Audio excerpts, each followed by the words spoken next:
عرب کے اندر جو ایسا اونٹ ہوتا تھا نا جس کے ساتھ اس کا کوئی مالک نہیں ہوتا تھا،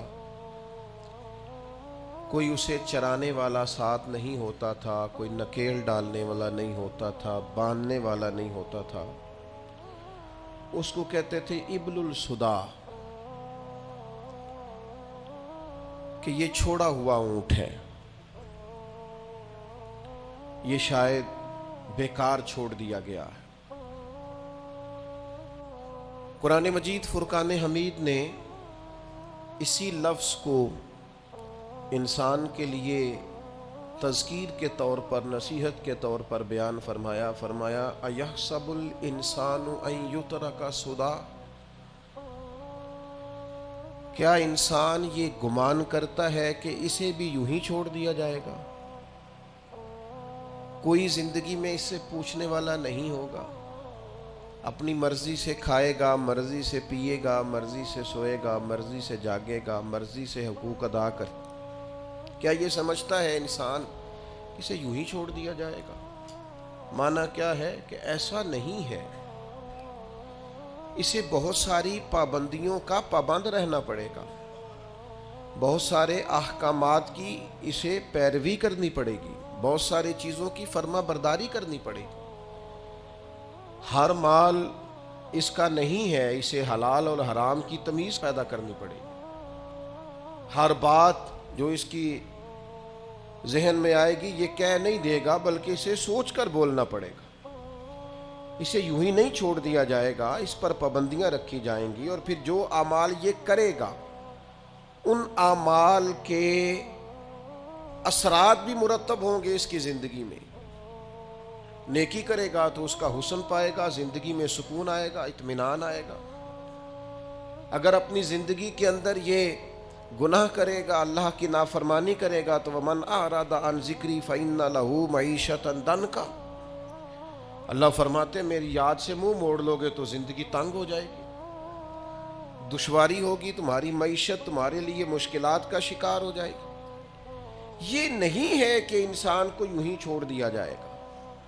اور پھر اسی آیت کا معنی یہ بھی بیان کیا ہمارے مفسرین نے کہ ایسا نہیں ہوگا کہ قیامت نہیں سجے گی، یہ نہیں ہوگا کہ جزا و سزا کا میدان نہیں لگے گا۔ اگر وقوع قیامت ہی نہ ہو، قیامت کا میدان ہی نہ لگے، تو کیا جس نے ظلم سہا ہے اور اس امید پر چلا گیا ہے کہ قیامت میں بھی فیصلہ ہونا ہے، تو پھر تو اس کے ساتھ ناانصافی ہو گئی۔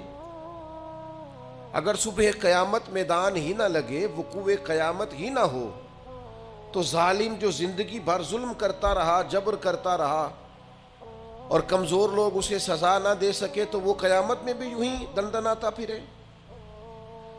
قیامت کے میدان کا لگنا، جزا اور سزا کا ہونا، یہ عقلاً بھی ضروری ہے، نقلاً بھی ضروری۔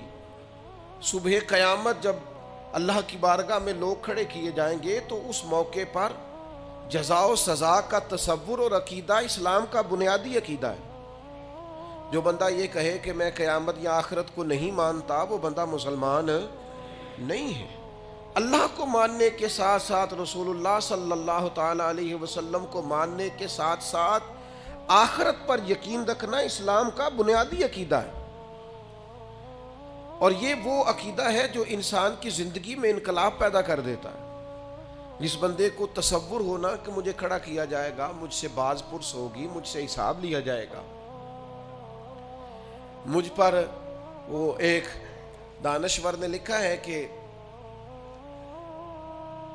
ایک مالک کا اپنے ملازم پر بہت زیادہ اعتبار ہو گیا تھا، تو اس نے پھر اس سے پوچھنا چھوڑ دیا کہ آج کتنی آمدن ہوئی ہے، کتنی بچت ہوئی ہے، کتنے اخراجات ہوئے۔ تو وہ جو اس کا ملازم تھا وہ بڑا نیک آدمی تھا، اس نے ایک دن کہا کہ صاحب، وہ آپ پوچھا کرتے تھے ہر شام کو کہ آج کیا کمایا، کیا خرچ کیا، اور ہمارے پاس نتیجتاً آمدن کیا رہی اور نفع کیا رہا، تو آپ پوچھ نہیں رہے۔ اس نے کہا یار سالوں گزر گئے، اب میرا بڑا اعتبار ہے تیرے اوپر، اب میرا بڑا یقین ہو گیا ہے، لہذا میں اب سمجھتا ہوں کہ کوئی ضرورت نہیں ہے۔ تو کہتے ہیں وہ کرسی سے اٹھ کے اس کے پیروں میں بیٹھ گیا، اس نے کہا مہربانی کر میرے اوپر اعتبار نہ کر. کیا مطلب؟ کہنے لگے یہ تو میرے اوپر اعتبار کر کے مجھے میرے نفس کے حوالے کرنا چاہتا ہے, تو مجھے میری خواہشات کے سپرد کرنا چاہتا ہے کہ میں جو میرے من میں آئے کروں. مجھ سے پوچھا کر. کوئی پوچھنے والا ہو نا تو انسان اعتدال میں رہتا ہے. مجھ سے سوال جواب کیا کر. کوئی سوال جواب کرنے والا ہو تو انسان کو تصور رہتا ہے. مجھے میرے نفس کے سپرد نہ کر ورنہ یہ تو مجھے گمراہ کر دے گا. یہ تو خواہشات کا فتنہ ہے جو مجھے الجھا ڈالے گا. میرے عزیز یاد رکھیے گا, اگر کوئی پوچھنے والا نہیں ہوتا, اگر سوال جواب نہیں ہوتے, اگر بات چیت نہیں ہوتی, تو بہت سارے لوگ ایسے ہیں جو ٹھیک ہوتے ہیں پر بگڑ جاتے ہیں. آپ نے جس آدمی کو گلے پہ بٹھایا ہے اور پھر آپ نے پوچھا نہیں ہے, چلیں آپ نے اعتبار ہی کیا ہوگا, لیکن جو اس بندے کا آپ نے نقصان کیا اسے فتنے میں ڈالا ہے, دنیا اور آخرت تباہ کر دی اس کی. آپ کو چاہیے تھا باز پرس کرتے, خیال کرتے, سوال اٹھاتے, پوچھتے یہ کیا ہوا. وقتی طور پر یہ چیز بری لگتی ہے لیکن یہ بڑی فائدہ مند ہوتی ہے. اس کے اندر بڑی ساری چیزیں پنہا ہیں. قیامت کے دن اللہ تعالیٰ اپنے بندوں سے سوال پوچھے گا, اور قربان جائیں میرے نبی پاک علیہ السلام نے فرمایا ہاں وہ پوچھے گا, اور جب تک 5 چیزوں کا تم جواب نہیں دو گے تمہیں قدم نہیں اٹھانے دے گا. یا رسول اللہ کون کون سی 5 چیزیں؟ فرمایا اللہ پوچھے گا تم سے, بتاؤ عمر کہاں گزاری. بولو میں نے زندگی دی, صحت دی, عافیت دی, کہاں کہاں بتا کے آئے وقت. اور اسی پر دوسرا سوال یہ کرے گا مالک کہ عمر کا بہترین حصہ تھا جوانی کا, جب تھکاوٹیں نہیں ہوتی تھی, جب کھڑا رہا جا سکتا تھا, محنت مشقت جد و جہد ہو وہ بہترین حصہ جوانی کا کہاں گزارا. تیسرا سوال مالک کرے گا بتاؤ نا مال کہاں سے کمایا. اور چوتھا سوال یہ تھا کمانے کے بعد بھی مالک تم نہیں تھے, گویا دیا تو میں نہیں تھا نا, تو بتاؤ پھر لگایا کہاں پہ تھا, خرچ کہاں پہ کیا. ثم لتسألن یومئذ عن النعیم, ایک ایک نعمت کے بارے میں اللہ پوچھے گا. اور 5واں سوال اللہ پوچھے گا بتاؤ جو تم جانتے تھے تم نے اس پر عمل کتنا کیا. جس کا تمہیں پتا تھا, جس کا تمہیں شعور تھا اس پر تو اللہ سوال پوچھے گا. اب یہ کیوں سوال ہوں گے وقوع قیامت میں, یہ کیوں پوچھا جائے گا کہ قیامت کے دن کی جزا سزا کا خوف ہو بندے پر. اسلام ویسے اپنے ماننے والوں کو بے خوف رکھتا ہے, لا خوف علیہم ولا هم یحزنون. اللہ کے دوستوں کو خوف غم نہیں ہوتا. ایک غم تم اپنے اندر رکھو کہ تمہیں قیامت کے دن پوچھا جائے, اس کا خوف پیدا کرو. اور یہ خوف مالک کو اتنا پسند ہے, فرمایا وَلِمَنْ خَافَ مَقَامَ رَبِّهِ جَنَّتَانِ, جو اللہ کے سامنے کھڑے ہونے سے ڈرے گا اللہ اسے 2 جنتیں عطا فرمائے گا. اس دن کا خوف اپنے دل میں پیدا کر کے تجھے کھڑا کیا جائے گا, تجھ سے پوچھا جائے گا, تیرے سے سوال کیا جائے گا, تجھے جواب دینا ہے. تیری طبیعت کے اندر ہمارے ہاں ہوا یہ ہے کہ کچھ لوگوں نے لوگوں کو بے خوف کر دیا ہے. امام غزالی رحمۃ اللہ تعالیٰ علیہ فرمایا کرتے تھے جس قوم کے اندر ایسا واعظ, ایسا عالم, ایسا خطیب, ایسا شخص موجود ہونا جو لوگوں سے کچھ بھی نہیں ہونا, بے فکر ہو جاؤ. جہاں ایسا آدمی موجود ہو وہاں شیطان کی ضرورت نہیں ہوتی. وہ تو خود لوگوں کو وسوسوں میں ڈال رہا ہے. وہ تیرے دل کے اندر خوف پیدا کرے, وہی ہے تیرے زمانے کا امام برحق جو تجھے حاضر و موجود سے بیزار کرے. وہ تجھے بتائے کہ قیامت میں حساب دینا ہے. عجیب بات ہے نا, لوگ کہتے ہیں ہمارے پیر صاحب نے کہا ہے خیر صلی ہے, تو میں کہتا ہوں تمہارے پیر صاحب نے خیر صلی اللہ اگر اللہ کی رحمت پہ امید کرتے ہوئے کہی ہے تو انکار نہیں کرتے, ٹھیک کہا ہوگا. پر تمہارے پیر صاحب نے کہا خیر ہے کچھ بھی نہیں ہونا, تو نبی پاک نے تو اتنا ڈرایا صحابہ کو کہ وہ کانپا کرتے تھے, ان کے تو رونگٹے کھڑے رہتے تھے. رحمت للعالمین محبوب کے پاس بیٹھنے والے حضرت انس بن مالک رضی اللہ تعالیٰ عنہ ایک دن بیٹھے تھے لوگوں کے بیچ, تو اچانک اندھیرا, دفعتاً اچانک اندھیرا چھا گیا. تو ایک شخص نے کہا جب حضور کے زمانے میں ایسا ہوتا تھا تو آپ کیا کرتے تھے؟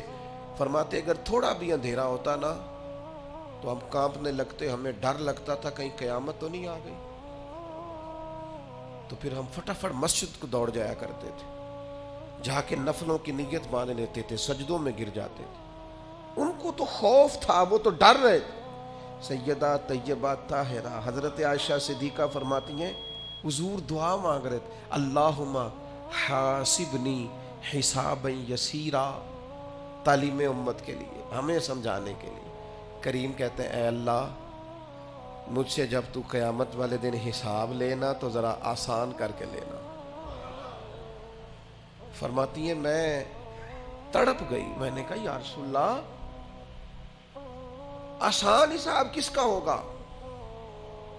تو حضور فرمانے لگے عائشہ آسان حساب اس کا ہوگا جس سے اللہ تعالیٰ اپنے فضل سے, کرم سے, اپنے کرم سے اللہ نظر فرمائے اور کہے جا تیرے لیے جنت ہے. ورنہ فرمایا جس سے اس نے پوچھ لیا نا, جس سے مناقشہ ہوا, جس سے بات ہوئی, جس سے سوال ہوا, جس سے کھڑا کیا گیا, اس کے لیے بڑا مشکل ہے. میں کسی کی بات نہیں کرتا, میں ذاتی طور پر خود سمجھتا ہوں کہ حساب دینا بڑا ہی مشکل کام ہے, بڑا. کبھی 2-4 ہزار ابا جی دیتے تھے اور کہتے تھے 2-4 چیزیں گھر کی سودے کی لے آؤ, اور وہ جب بعد میں حساب پوچھتے تھے دیا نہیں جاتا تھا. کتنے کے پیاز لائے ہو ابا جی؟ وہ 200 روپے کے. تو تو نے بحث کیوں نہیں کی؟ حساب مشکل ہو جاتا تھا. کبھی کبھی پوچھ لیتے تھے نا حساب استاد صاحب کہ آؤ نا آج ٹیسٹ دینا ہے جو تم نے پڑھا ہے. رات نیند کوئی نہیں آتی تھی, سویرے ٹیسٹ ہے. بچوں کو کھانا نہیں گزرتا, سویرے امتحان ہے, پرچہ ہے. جس دن صبح نتیجہ نکلنا ہوتا ہے کیا ہو جائے گا, کھا جائے گا کوئی فیل ہو گئے تو دنیا چھوڑنی پڑے گی. مسلوں پہ بیٹھے ہیں نوجوان, کچھ بھی نہیں, مڈل کا, matric, F A, B A, M A کا امتحان ہے, کچھ بھی نہیں, تسبیحاں پڑھ رہی ہیں بیٹیاں. او خدا کے بندو, دنیا کے چھوٹے چھوٹے حساب سے ڈرتے ہو, اس وقت سے کیوں نہیں ڈرتے جب وہ مالک کھڑا کر کے کہے گا بتا نا میں نے دی تھی نا صحت تجھے, جوانی میں نے دی تھی نا, تیرے ساتھ کتنے لوگ اور بھی تھے ان پڑھ تھے, عزتیں, شہرتیں, علم, دولتیں میں نے تجھے دی تھی نا. کتنے لوگ تھے تیرے ساتھ پیدا ہوئے تھے, بیمار تھے, کمزور تھے, معذور تھے, صحت تو تجھے میں نے دی تھی نا. آنا میری نعمتوں کا حساب دے. میرے عزیز, قیامت کے دن جس سے حساب پوچھا گیا, مناقشہ کیا گیا, حضور فرماتے ہیں وہ قابو آ گیا. ہم بھی قیامت کا ذکر کرتے ہیں, ہم بھی کہتے ہیں قیامت کو لے لیں گے, قیامت کو دے دیں گے, لیکن اس کے بعد جو اثر مرتب ہونا ہوتا ہے نا, اثر. ترمذی میں حدیث ہے 2 صحابہ کے درمیان نزاع پیدا ہو گیا زمین کے وراثت کے ایک مسئلے پر. دونوں کے پاس گواہ موجود نہیں تھے. ایک کہتا تھا پلاٹ میرا ہے, مجھے ملا ہے وراثت میں, دوسرا کہتا تھا میرا ہے. اگرچہ اللہ تعالیٰ نے محبوب پاک علیہ السلام کو غیب کے خزانوں کی کنجیاں دی ہیں, پر ہمیں سمجھانے کے لیے نبی کریم علیہ السلام ان سے فرمانے لگے ہو سکتا ہے آج تم میں سے کوئی زیادہ تیز بولے, زیادہ بات بنانی اسے آتی ہو, زیادہ سلیقے سے قائل کرنا آتا ہو, اور آج زیادہ اچھے طریقے سے وکالت کر کے وہ اپنے حصے میں فیصلہ لے جائے کسی سے. لیکن یاد رکھنا آج تو تیزی دکھا کے, چلاکی کر کے اپنے حصے میں فیصلے کرا لو گے, قیامت میں ایسا نہیں ہوگا. قیامت کے دن تمہیں جواب دینا ہے. آج ہو سکتا ہے تم تیزی دکھاؤ, چلاکی دکھاؤ, کسی کو بنا لو, بات سنا لو, کوئی بھولا آدمی تمہارے کا شریف آدمی ہو, پیار کرنے والا ہو, تمہارے پیچھے چل نکلے, تم ڈال. قیامت میں کیا کرو گے؟ تو ہمارے بیچ بھی یہ باتیں ہوتی ہیں, پر معاذ اللہ ہم کہتے ہیں دیکھی جائے گی. ان دونوں کو رسول کریم نے جب فرمایا نا کہ آج تو تم فیصلہ کرا لو گے, قیامت میں کیا کرو گے, تو ایک کہنے لگا یا رسول اللہ میرا گزارا ہوتا ہے, اسی کو دے دے آپ, حضور میرا کام چلتا ہے. تو وہ دوسرے کہنے لگے نہیں, آپ مہربانی فرمائیں, آپ نا انہی کو دے دیں. یہ نا میرا, وہ حضرت عمر کا زمانہ تھا نا, تو ایک شخص نے زمین بیچی تو دوسرے نے خرید لی. تو وہ جس نے خریدی وہ ہل چلانے لگا، تو ہل چلاتے چلاتے اندر سے خزانہ نکل آیا، تو وہ لے کے اس شخص کے پاس چلا گیا، کہنے لگا میں نے نا زمین خریدی تھی، خزانے نہیں خریدے تھے، لہذا رکھ لے اپنا خزانہ۔ تو وہ کہنے لگا میرے بھائی تو کو زیادہ نیک نہیں، میں نے جب بیچی تھی تو زمین بھی بیچی تھی اور جو کچھ اندر تھا سارا ہی بیچ دیا تھا، لہذا تیرا یہ ہے، میں نہیں قیامت میں حساب۔ وہ کہتا ہے تیرا ہے، یہ کہتا ہے آج کل کیا ہوتا ہے، نہیں نہیں میرا ہے، ابا جی سے پوچھ لو، چاچا جی سے پوچھ لو، میں پہلے بار گیا تھا، کام پہلے میں نے شروع کیا تھا، فلانے سے پوچھ کے دیکھو، محنت ساری میری ہے۔ تیرا ہے بھائی، تیرا ہے، مجھے نہیں چاہیے، لے جا لے جا۔ قربان جائیں، یہ دنیا میں وہ روشن ستارے ہیں جن میں نور محمد عربی نے عطا فرمایا صلی اللہ تعالی علیہ وسلم۔ لے جا بھائی تیرا ہے۔ اب وہ فیصلہ حضرت ابی بن کعب کے پاس گیا، فیصلہ انہوں نے بڑا انوکھا کیا۔ وہ کہنے لگے جی میں نے دیکھے جی میں نے زمین خریدی تھی، اندر خزانہ تو نہیں نہ خریدا تھا، اسے کہے رکھے اپنا خزانہ۔ تو وہ کہنے لگا جی میں نے بیچ دی تو خزانہ بھی اسی کا ہے۔ انہوں نے فیصلہ کیا، دونوں سے پوچھنے لگے آپ کی اولاد ہے؟ ایک نے کہا میرا بیٹا ہے، دوسرے نے کہا میری بیٹی ہے۔ فرمایا دونوں کا نکاح کر کے خزانہ دونوں کو دے دو، ان کے حوالے کر دو بچوں کے، تم دونوں۔ جب وقوع قیامت کا خیال ہوتا ہے نا، اللہ کی بارگاہ میں حاضر ہونا ہے، جب صبح قیامت کا تصور، اور ساری رات یہ سوچ آتی ہے کہ صبح مال کیسے زیادہ کرنا ہے اور کیسے جمع کرنا ہے، اور اللہ فرماتا ہے کہ گن گن کے رکھتے ہو رات کو، وَيْلٌ لِّكُلِّ ہُمَزَةٍ لُمَزَةٍ الَّذِي جَمَعَ مَالًا وَعَدَّدَ۔ رات گن گن کے رکھتا ہے، 1000 والے علیحدہ، 500 والے، 5000 والے علیحدہ علیحدہ۔ اللہ کہتا ہے گن گن کے رکھتا ہے، تو جمع کر کر کے رکھتا ہے، پتہ ہے مالک کو۔ اور میرے بھائی جس طرح تو یہ سوچتا ہے صبح پیسے زیادہ کرنے، یہ کیوں نہیں سوچتا قیامت میں حساب بھی دینا ہے، اللہ کی بارگاہ میں حاضر بھی ہونا ہے۔ حضرت عبد الرحمن ابن عوف صحابہ میں سب سے امیر آدمی تھے، اور اتنی خوبصورت اور اتنی ان کی صاف ستھری دولت تھی کہ ان کے پیچھے نبی پاک نے نماز ادا فرمائی ہے۔ لیکن جب آخری عمر مبارک تھی نا تو پیسہ بڑا تھا، حضرت عائشہ صدیقہ کے دروازے کے باہر آ کے بیٹھ جاتے تھے، کہتے تھے اماں جی حضرت امیر حمزہ تو مجھ سے افضل تھے، لیکن جب دنیا سے گئے تھے تو کفن کا کپڑا بھی کوئی نہیں تھا، میں تو فاروق اعظم کو اپنے سے اعلیٰ جانتا ہوں، اور وہ شخص تو ساری زندگی پھٹے ہوئے کرتے میں وقت گزار کے چلا گیا۔ علی ابن ابی طالب حضور کے بھائی تھے، ساری زندگی پھٹی تہمت انہوں نے پہنی، پیوند لگے ہوئے، جگہ جگہ پہ پیوند لگے، تہمت پہنی، اور میرے پاس اتنے پیسے۔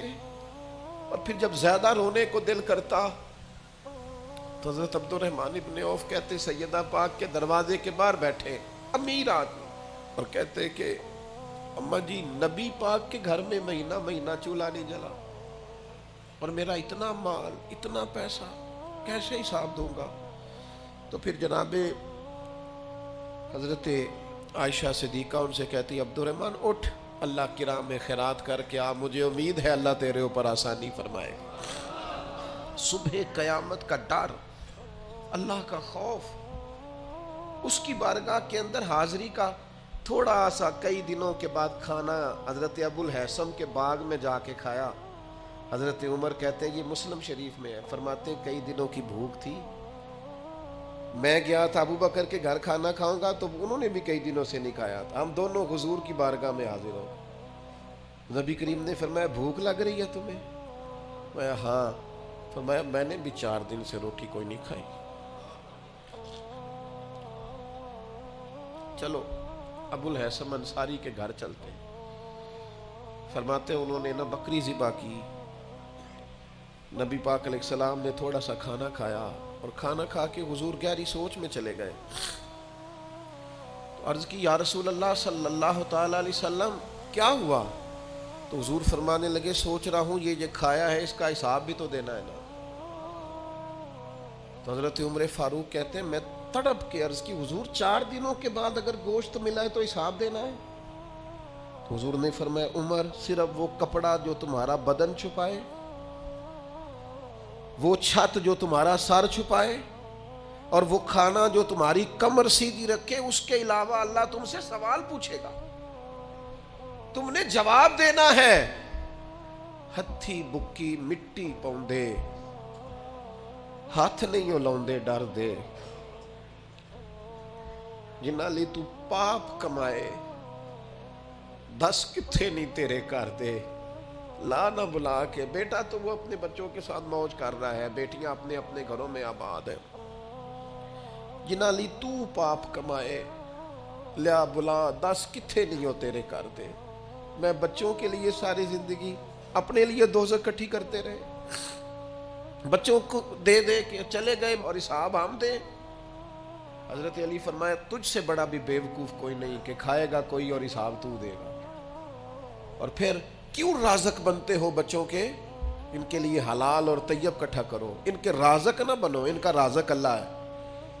یہ نہ خیال کرو کہ میں نہیں اگر بہت زیادہ کما سکوں گا تو پتہ نہیں یہ روٹی نہیں کھائیں گے، اس بات سے باہر آ جاؤ، یہ کمزوری ہے اپنی طبیعت کی، اس کو نکال دو۔ عزیز بھائیوں، قیامت میں اللہ تبارک و تعالی کی بارگاہ میں کھڑے ہونے سے جو بندہ ڈر جائے، بابا فرید الدین مسعود گنج شکر رحمت اللہ علیہ فرماتے ایک نیک نوجوان تھا پر قیامت سے بڑا ڈرتا تھا، بڑا ہی روتا تھا۔ وہ کہتا تھا کہ حساب نہیں دیا جاتا، اور پھر چونکہ ایک عمر گزار کے اس نے توبہ کی تھی تو پچھلے گناہ یاد کر کر کے وہ رویا کرتا تھا، یاد ماضی عذاب ہے یا رب، چھین لے مجھ سے حافظہ میرا۔ وہ روتا تھا، بیمار ہو گیا، آخری وقت آیا تو اس نے اپنی اماں کو بلایا۔ بابا صاحب فرماتے اس نے وصیت کی کہ اماں میری 3 باتیں، میں مر جاؤں تو 3 کا خیال رکھنا۔ کا کون سی؟ کہا کسی کو تو نہ بتانا، لیکن جب میرا انتقال ہو جائے نا تو میرے گلے میں رسی ڈالنا، اور ذرا مجھے کھینچنا سین میں، اور ماں بتانا لوگوں کو کہ جو رب کی نافرمانی میں زندگی گزارے اس کا یہی اشر کرنا چاہیے، اور پھر اس طرح کرنا جب میرا جنازہ اٹھے تو رات کو اٹھانا، کیونکہ بڑے لوگ میری عادتوں کرتوتوں سے واقف ہیں، میں نہیں چاہتا کہ جنازے پہ بھی کوئی گواہی دے دے کہ وہ فلانا جا رہا ہے۔ رات کو جنازہ چپ کر کے مجھے دفن کر دینا۔ اور تیسرا، تھوڑی دیر جب لوگ آ جائیں تو اماں میری قبر پہ رہنا، مجھے امید ہے ماں کی برکت سے اللہ تعالیٰ میرے اوپر آسانی فرمائے گا، تھوڑی دیر رہنا۔ خاتون روئی پر بیٹے نے وعدہ لے لیا، بابا صاحب نے لکھا ہے جب اس کا انتقال ہوا تو بی بی ابھی رسہ لے ہی رہی تھی، دروازے پہ کسی درویش نے دستک دی، اس نے کہا نہ کرنا، رات خوابیں آئی ہیں، اور آنے والوں نے آ کے کہا ہے اس سے کہنا اس کے بارے میں کچھ ایسا نہ کرے، رب کی رحمت پر امید ہے، اللہ بغیر حساب جنت عطا فرمائے گا۔ یہ رب کا مقبول بندہ ہے، اللہ کے کئی بندوں کو رات یہ نظارہ ہوا ہے۔ یہ خوف اگر پیدا ہو جائے قیامت کا کہ اللہ کے حضور حاضر ہونا ہے، یہ اگر تصور جاگزیں ہو جائے، آپ کہیں گے اس طرح کرنا درست ہے، تو بخاری میں حدیث ہے، نبی کریم علیہ السلام نے فرمایا اللہ کے ایک بندے نے نا وصیت کر دی تھی، ایک بندے نے وصیت کی تھی اپنے بچوں سے، اس نے کہا تھا یار میں بڑا گناہگار ہوں، قیامت کے دن میں سامنا نہیں کر سکتا، اس طرح کرنا جب میں مر جاؤں نا مجھے جلا دینا، یہ بخاری میں حدیث ہے، اور جلا کے میری خاک اڑا دینا، میں جل جاؤں گا پر میں حساب پتہ سارا ہے سردار نو کیتیاں دا، من نانم کہ من دانم، ساری زندگی گزر گئی لوگوں کا حساب کرتے، فلانا اس طرح کا ہے، فلانا، اور لوگوں کا تو تجھے صرف شک ہے، اپنا تو پاک ہے، پکی بات چھپاتا ہے۔ کچھ لوگ کہتے ہیں جی وہ میں جی ہمیشہ سچ بولتا ہوں، اپنے بارے میں بولنا سچ، ہمت کرنا، جرت کا مظاہرہ کر، اپنے بارے میں سچ بول، بتا کہاں کہاں کرتوت کیے، کہاں کہاں جبر کیے، کہاں کہاں ظلم کیے، کہاں کہاں نہ دوسروں کے بارے میں سچ بولتا ہے، یہ کس نے اجازت دی؟ اپنے بارے میں سچ بول، اپنے بارے میں بتا، اپنا اپنا حساب کر۔ حضرت ابراہیم ابن ادم رحمۃ اللہ تعالی علیہ مریدوں کے ساتھ گزر رہے تھے تو اوپر سے کسی بندے نے خاک ڈالی تو مرید دوڑ پڑے، کہنے لگے ہم انہیں پکڑیں گے۔ تو حضرت صاحب فرمانے لگے کچھ نہ کہنا۔ حضور کیوں؟ فرمانے لگے میں کوئی شے بھی نہیں، اور اگر تم مجھ سے میرے عمل پوچھو تو اس نے خاک ڈالی ہے، میں اس قابل ہوں مجھ پر آگ ڈالی جائے۔ اور یہ عاجزی کے لیے نہیں کہا انہوں نے، ان کا حال یہاں تو چھوٹے چھوٹے لوگ میری طرح کے بن کے بیٹھ گئے، یہ انداز، یہ آنا، یہ جانا، یہ نصیحتیں کرنا، یہ کرو فر، یہ ترے، یہ کیا بات ہے، سوچتے ہی نہیں تھوڑی دیر کے لیے بھی۔ حضور فرماتے اس نے وصیت کی کہ مجھے جلا دینا، میری خاک بہا دینا، مجھے ڈر آتا ہے، میں نہیں مالک کا سامنا کر سکتا۔ اللہ کے حبیب فرماتے ہیں اس کے بچوں نے یوں ہی کیا، جلا دیا۔ یا رسول اللہ پھر کیا ہوا؟ فرمایا قیامت کے دن اللہ تعالیٰ زمین کے ذروں کو حکم دے گا وہ اس کے وجود کو اکٹھا کریں گے۔ وہ جس نے پہلے اسے بنایا تھا وہ دوبارہ بنائے گا، سامنے کھڑا کرے گا، فرمائے گا یہ تو نے کیا وصیت کی؟ اگرچہ یہ وصیت آج کرنا جائز نہیں، آج جائز نہیں، لیکن حضور نصیحت کے لیے بیان کرتے ہیں۔ فرمایا اس نے وصیت کی، اللہ تبارک و تعالیٰ اس سے پوچھے گا یہ تو نے کیوں کی؟ حالانکہ اللہ جانتا ہے، تو عرض کرے گا مالک میں ڈر گیا تھا، میں تو دنیا میں حساب نہیں دے سکتا تھا، قیامت میں کیسے دیتا؟ اللہ فرشتوں سے فرمائے گا یہ سچ کہتا ہے، اس نے واقعی یہ ڈر کر بات کی تھی، گواہ ہو جاؤ میں نے اس کے سارے گناہ معاف فرما دیے۔ اپنی طبیعت میں خوف خدا پیدا کریں۔ حضرت عمر کہا کرتے تھے اپنا حساب کر لو اس سے پہلے کہ اللہ تمہارا حساب کرے۔ میں آپ کو ذمہ داری سے، تجربے سے، جتنا مجھے قرآن و حدیث آتا ہے پڑھ کے بتاتا ہوں، جو جرم آپ نے کیے، میں نے کیے، ان کا حساب ہم نے دینا ہے، ہماری اولاد نے۔ بچوں کو پتہ ہے کہ ابا نے حلال کمایا کہ حرام کمایا؟ ان بیچاروں کو کیا پتہ؟ یہ ہماری ذمہ داریاں ہیں۔ صبح قیامت جو عروج پائے، جو کمالات پائے، وہ کس ڈگر پہ پائے، وہ ہم نے حساب دینا ہے۔ آنکھیں بند کر کے زندگی نہ گزارو، اب تو آنکھیں کھلنے کا ٹائم آیا ہے۔ جاگتی آنکھوں سے اپنا محاسبہ کرو۔ لوگوں پر تبصرہ کرتے وقت ہم بھول جاتے ہیں کہ ہمارے اپنے حالات کتنے خطرناک ہیں۔ ساری زندگی دنیا میں سیٹ ہونے کی کوشش کرتے رہے، سیٹ ہو جاؤں، سیٹ ہو جاؤں۔ پتہ ہے بندہ سیٹ کب ہوتا ہے؟ جب قبر میں اتارتے ہیں نا اسے، منہ کعبے کی طرف کرتے ہیں، اس کے گلے میں وہ جو سینہ بند ہوتا ہے اسے کھولتے ہیں، تو اوپر کھڑا ایک بندہ کہتا ہے تھوڑا سا منہ اور کرو کعبے کی طرف، تو وہ تھوڑا سا منہ اور کرتا ہے تو پھر ایک آواز آتی ہے اب سیٹ ہو گیا ہے، اب سیٹ ہو گیا۔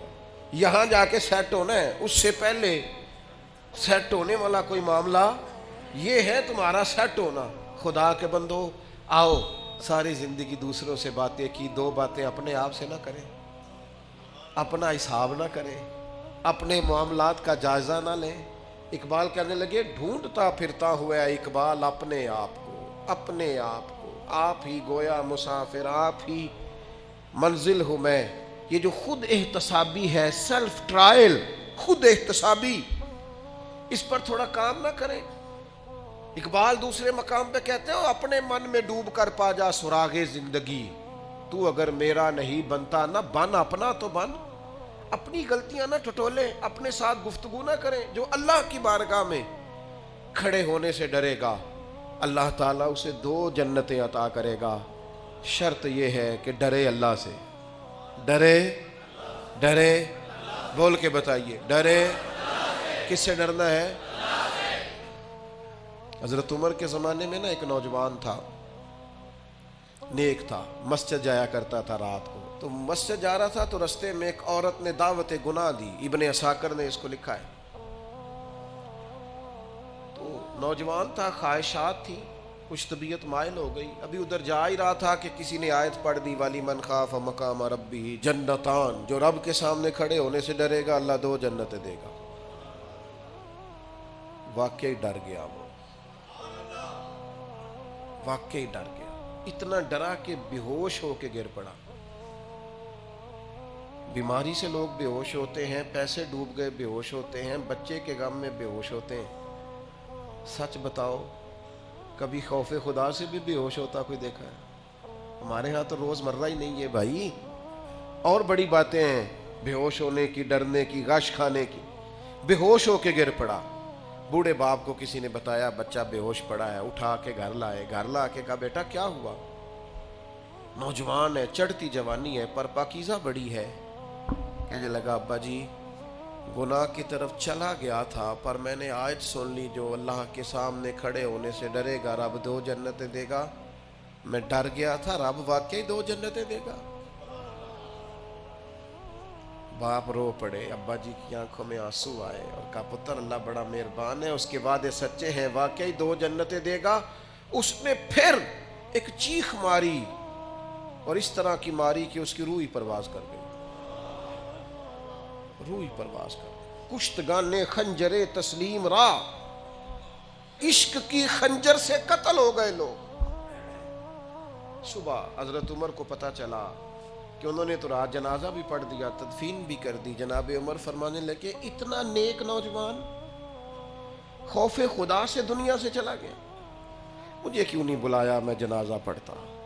فاروق اعظم فرما رہے ہیں میرا شوق تھا میں اس کا جنازہ پڑھتا۔ کہ حضور آپ کو تکلیف نہیں دی؟ فرمایا بتاؤ قبر کہاں ہے؟ تے کامل پیر انہاں دے باہو قبر جنہ دی جیوے۔ حضرت فاروق اعظم قبر پہ تشریف لے گئے اور کھڑے ہو کے فرمانے لگے نوجوان مجھے امید ہے میرے رب نے تجھے 2 جنتیں دی ہوں گی۔ ابن عساکر کھول کے دیکھو تاریخ بغداد نے کیا لکھا ہے۔ حضرت سیدنا فاروق نے فرمایا امید ہے 2 جنتیں دی ہوں گی، قبر کے اندر سے بولا کامل پیرونا دے باہو قبر جنا دی جیوے۔ قبر کے اندر سے بولا، کہنے لگا حضور امید والی بات نہیں، رب کے وعدے سچے ہیں، اس نے واقعی مجھے 2 جنتیں عطا فرمائی، 2 جنتیں دی ہیں، میں نے اپنے مالک کو راضی پایا۔ تھوڑا سا نا اپنا محاسبہ کرنا ہے، اپنا حساب کرنا ہے یار، 1 2 2 کر کے اب اپنی غلطیاں نہ نکالنی شروع کریں۔ وقت نا تیز ہو گیا ہے۔ میں کبھی اپنوں کو یاد کرتا ہوں تو سوچتا ہوں کتنے سارے چلے گئے، کتنے، چند 1 استاد رہ گئے، باقی دنیا سے پردہ کر گئے، بزرگ چلے گئے، دوست کئی چلے گئے، رخصت ہو گئی دنیا، ہم نے کو بیٹھے رہنا ہے۔ تھوڑا سا وقت محاسبے پہ لگائیں، تقریریں بڑی سن لی، خطبے بڑے سنے، نصیحتیں بڑی، صبح موبائل کھولتے ہیں تو 20 25 50 نصیحت کے میسج آئے ہوتے ہیں۔ اب رو نہ پڑے اس کی بارگاہ میں، اب اس سے کہے نہ کہ ہماری مدد کر تاکہ ہم بدل بھی جائیں، اب اس کے حضور عرض نہ کریں کہ وقت بڑا بیت گیا ہے مالک اب کرم نوازی فرما۔ ہر چیز کا دکھ ہے، کچھ تھوڑا سا اس کی بارگاہ کی طرف لوٹ کے جانے کا خیال نہ پیدا کر لیں۔ اب تو کبھی کبھی محسوس ہوتا ہے کہ کچھ باتیں رسم ہو گئی ہیں، جمعے میں لوگ آئیں گے، ہم جمعہ پڑھائیں گے، وہ چلے جائیں گے، محفل ہوگی، تقریریں ہوں گی، لوگ چلے جائیں گے، تو کبھی کبھی دقت ہونے لگ جاتی ہے۔ خطبے ہوں گے، عیدیں ہوں گی، چندے ہوں گے، کھائیں گے لوگ، پیئیں گے، رخصت ہو جائیں گے۔ کہیں ایسا تو نہیں کہ دین کو بطور دین نہیں لیا، بطور رسم لے لیا، ہم نے وہی کام کر لیا ہے کہ ٹھیک ہے ایک وقت آیا اسے گزارو، جمعہ پڑھو، جمعے کے بعد پھر دیکھی جائے گی۔ اب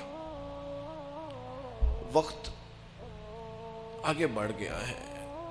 اب حضرت ابراہیم خلیل نے کہا تھا اللہ کی بارگاہ میں کہ ڈائریکٹ ہی جناب اسرائیل کو بھیج دیا، پہلے کوئی پیغام تو بھیجتے۔ تو مالک نے فرمایا خلیل جس دن پہلا سفید بال آیا تھا تو پیغام تو آیا تھا، جس دن زمین سے اٹھتے ہوئے پہلی دفعہ وجود میں کہیں درد محسوس ہوا تھا تو پیغام تو آیا تھا، اور جس دن تندرست جسم نے بیماری میں رات گزاری تھی تو پیغام تو آیا تھا۔